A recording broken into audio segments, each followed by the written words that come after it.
Got started actually as a way for me to bridge the 3,000-mile gap between my father and myself. We were very, very close, but we lived very far apart.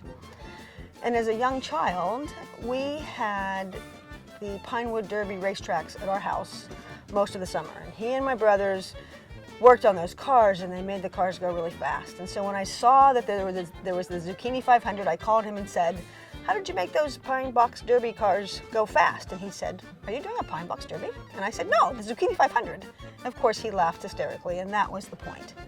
And from then on, it just had a life of its own. And the first thing he said to me was wheels. It's all about the wheels.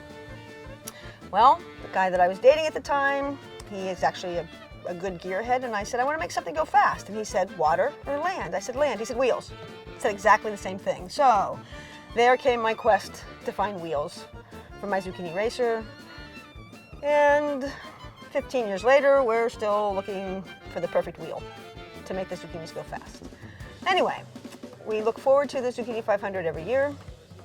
In fact, a couple years ago, my Christmas present was a very personal practice track of my own, which actually now has become the tracks for our current Zucchini 500 race this year. So that's how I got into Zucchini 500 racing. I have a lot of support from the community. People will drop wheels off to me just because they know that I'm always in quest for that perfect wheel. That's always the fun of Zucchini 500. I call it the whose line is it anyway of racing. The rules don't really matter, just have a blast. I talk it up a lot every year, and I always have fun running around with my camera, taking gazillion pictures and then posting them on Facebook, or just having fun recording it and then torturing the children with it later. That's always way win. This is just too fun. We've just had fun doing it from the beginning, and you can spend $50 on duct tape and have a great time.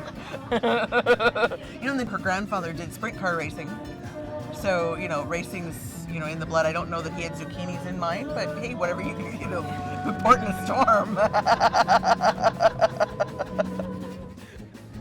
I'm the zucchini queen. I love being queen for a week at the fair. Not everyone agrees that I'm queen, but as queen, I don't listen. I came from humble beginnings. I started in the pit catching cars. Matt and Scott were so swamped with signups that it took them a couple of years, but they called me up from the pits and made me start signing up kids and dealing with ribbons and all that. It's been a fun ride, and I love it. You can tell how the island's changing by the participation in the Zucchini 500.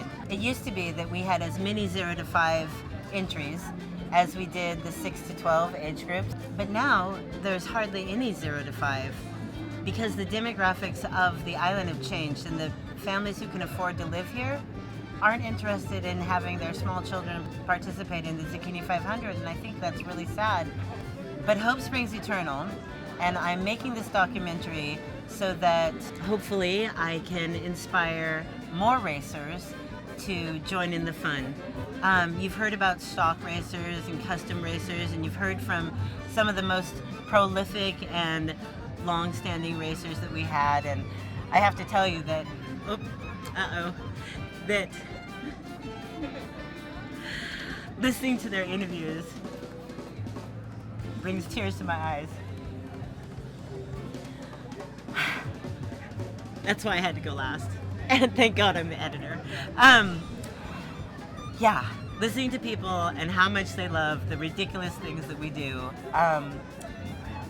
has made my heart warm, and that's no small feat. I love doing this. I'm just really grateful for all the participants, for the fact that we can put aside all of our differences and just really focus on creativity and collaboration. And that's what the Zucchini 500 means to me.